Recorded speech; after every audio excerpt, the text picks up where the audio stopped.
శివుడి మీద భక్తి కలగాలంటే ఏం చేయాలి? ఈ క్వశ్చన్ నన్ను చాలా మంది అడిగారు.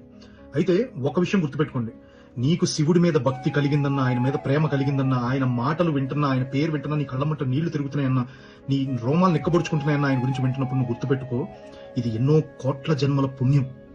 ఎందుకంటే ఎన్నో కోట్ల జన్మల పుణ్యం లేకపోతే శివభక్తి అనేది అవ్వడం ఇంపాసిబుల్.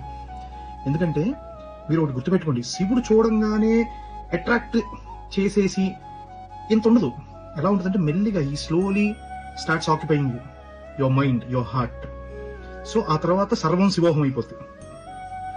నీ ఇంట్లో ఒక శుభకార్యం జరిగిందంటే, నీకు ఉద్యోగం వచ్చినా, నీకు పెళ్లి జరిగినా, నీకు సంతాన భాగ్యం కలిగినా, లేకపోతే జీవితంలో ఏదన్నా విజయం కలిగినా, సర్వ శుభాలకు కారణం ఈశ్వరుడు.